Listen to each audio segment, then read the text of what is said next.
Hi ചങ്ങാതീസ്, എല്ലാവർക്കും നമ്മുടെ പുതിയൊരു വീഡിയോയിലേക്ക് സ്വാഗതം. ഷോർട്സ് എങ്ങനെയാണ് ശരിയായ രീതിയിൽ അപ്ലോഡ് ചെയ്യാനാണ് കേട്ടോ ഞാൻ ഇന്ന് കാണിക്കുന്നത്. സോ എല്ലാവർക്കും വീഡിയോ യൂസ്ഫുൾ ആവുമെന്ന് വിചാരിക്കുന്നു. സോ നമുക്ക് നേരെ വീഡിയോയിലേക്ക് പോകാം. അപ്പോൾ നമ്മൾ ആദ്യം തന്നെ നമ്മുടെ യൂട്യൂബിൻ്റെ ആപ്പ് ഓപ്പൺ ചെയ്യാം.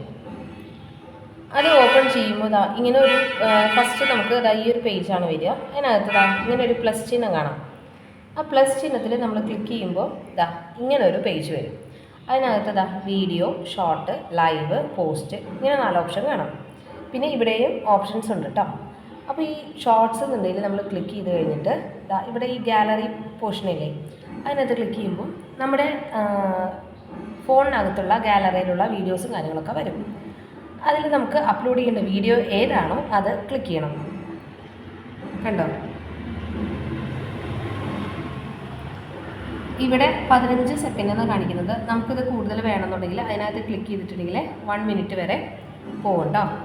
അതിനുശേഷം ഈ ഡൺ എന്നുള്ള ഓപ്ഷൻ ക്ലിക്ക് ചെയ്യാം. പ്രോസസ്സിങ് ടൈം എടുക്കും. അതിനുശേഷം ഇതിങ്ങനെ വരും.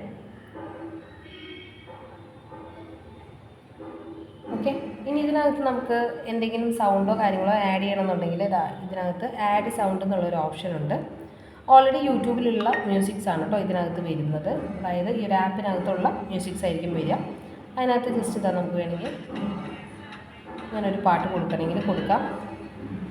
ക്ലിക്ക് ചെയ്ത് കഴിഞ്ഞാൽ ആ സോങ് അതിലേക്ക് ആഡ് ആവും. അതിനുശേഷം ഈ ടിക്ക് മാർക്ക് കൊടുക്കുക. സംഭവം സെറ്റായിട്ട് വന്നിട്ടുണ്ട്. ഇത് ഇങ്ങനെ വന്നു കഴിഞ്ഞാൽ നമുക്ക് നെക്സ്റ്റ് എന്നുള്ള ഓപ്ഷൻ കൊടുക്കാം കേട്ടോ. അത് കഴിഞ്ഞതാണ് നമ്മളിവിടെ ക്യാപ്ഷൻ യുവർ ഷോർട്ട് എന്നുള്ള ഓപ്ഷനിൽ നമ്മൾ എന്തിനെ പറ്റിയിട്ടാണോ നമ്മൾ ഈ ഷോർട്ട് ചെയ്യുന്നത് അങ്ങനെ ഒരു ക്യാപ്ഷൻ കൊടുക്കണം. എന്താണെങ്കിലും ഒരു ക്യാപ്ഷൻ കൊടുക്കുക. അത് കഴിഞ്ഞാൽ നമുക്ക് ഹാഷ്ടാഗ്സ് ഇതിനകത്ത് തന്നെയാണ് ഹാഷ്ടാഗ് നമ്മൾ ആഡ് ചെയ്യേണ്ടത്. സോ നമ്മൾ ഈ പറഞ്ഞ പോലെ തന്നെ എന്താണോ നമ്മുടെ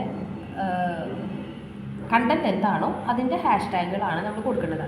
ഫോർ എക്സാമ്പിൾ ഇപ്പോൾ കുക്കിംഗ് വീഡിയോ ആണെന്നുണ്ടെങ്കിൽ കുക്കിംഗ് റെസിപ്പീസ് അങ്ങനെയുള്ള ഹാഷ്ടാഗ്സ് കൊടുക്കാം. പിന്നെ അത് കഴിഞ്ഞിട്ട് വരുന്നതാണ് ഇവിടെ പബ്ലിക് എന്നുള്ളൊരു ഓപ്ഷൻ, വിസിബിലിറ്റി. അത് പബ്ലിക്, അൺലിസ്റ്റഡ്, പ്രൈവറ്റ്, ഷെഡ്യൂൾ, ഇങ്ങനെ 3 ഓപ്ഷൻസാണ് ഉണ്ടാവുക. നമ്മളിപ്പോൾ തന്നെ നമ്മൾ അപ്ലോഡ് ചെയ്യേണ്ട വീഡിയോ ആണെന്നുണ്ടെങ്കിൽ നമ്മളത് പബ്ലിക് ആക്കിയിട്ട് പബ്ലിക് എന്നുള്ള ഓപ്ഷൻ കൊടുക്കുക. അതല്ല നമുക്ക് പിന്നീടാണ് കൊടുക്കേണ്ടത് എങ്കിൽ, ഇപ്പോൾ നമുക്കൊരു 12 മണിക്കാണ് വീഡിയോ ചെയ്യേണ്ടത്, നമ്മൾ 10 മണിക്ക് ചെയ്തിട്ടുണ്ട്, നമ്മൾ കറക്റ്റ് ടൈമിന് പോകാൻ വേണ്ടിയിട്ടാണെങ്കിൽ നമുക്ക് ഈ ഷെഡ്യൂൾ എന്നുള്ള ഓപ്ഷൻ യൂസ് ചെയ്യാം കേട്ടോ. അതിനുശേഷം ബാക്ക് പോവാം. ലൊക്കേഷൻ കാര്യങ്ങളൊന്നും കൊടുക്കേണ്ട നിർബന്ധമില്ല. പിന്നെ സെലക്ട് ഓഡിയൻസ് എന്നുള്ളതിൽ നമ്മൾ എപ്പോഴും no it's not made for kids എന്നുള്ള ഓപ്ഷനായിരിക്കും കൊടുക്കേണ്ടത്. കാരണം ഇത് കുട്ടികൾക്ക് വേണ്ടിയിട്ടുള്ളതല്ല, കുട്ടികൾക്ക് കാണാൻ വേണ്ടിയിട്ടുള്ള കാര്യങ്ങളല്ലല്ലോ നമ്മൾ ചെയ്യുന്നത്. So no it's not made for kids എന്നുള്ള ഓപ്ഷൻ കൊടുക്കുക. ബാക്ക് പോവുക. ഇവിടെ ഈ allow video and audio remixing അതൊക്കെ നമ്മൾ ഓൺ ഓപ്ഷൻ കൊടുക്കുക കേട്ടോ. അതായത് അലോ ഓപ്ഷൻ കൊടുക്കുക. കമൻറ്റ് സെക്ഷൻ ഓൺ ആക്കിയിടുക. ബാക്കി കാര്യങ്ങളൊക്കെ കഴിഞ്ഞു. ദെൻ അപ്ലോഡ് വീഡിയോ എന്ന് പറയുമ്പോൾ നമ്മുടെ യൂട്യൂബിനകത്ത് ഇങ്ങനെ അപ്ലോഡ് ചെയ്യാനായിട്ട് തുടങ്ങും. ഇത് നമ്മൾ പബ്ലിക് ആക്കിയിട്ടാണ് ഇട്ടിരിക്കുന്നത് എങ്കിൽ നമുക്ക് കറക്റ്റ് നമ്മളിപ്പോൾ ചെയ്യുന്ന സമയം ഏതാണോ ആ സമയത്ത് അപ്ലോഡ് ആവും. അപ്പോൾ എല്ലാവർക്കും മനസ്സിലായെന്ന് വിചാരിക്കുന്നു. ഏതെങ്കിലും പോർഷൻ മനസ്സിലാവാത്തുണ്ടെങ്കിൽ ഒന്നും കൂടി റിവൈൻഡ് അടിച്ചിട്ട് കണ്ടു നോക്കൂ കേട്ടോ. ഏറ്റവും സിമ്പിളായ രീതിയിലാണ് ഞാനിപ്പോൾ ഇത് പറഞ്ഞിരിക്കുന്നത്. സോ അപ്പോൾ നമ്മുടെ വീഡിയോ ഇഷ്ടപ്പെട്ടെങ്കിൽ ലൈക്ക് ചെയ്യാനും ഷെയർ ചെയ്യാനും സബ്സ്ക്രൈബ് ചെയ്യാനും മറക്കരുത്. ഓക്കെ, അപ്പോൾ വീണ്ടും കാണുന്നവരേക്കും ബൈ.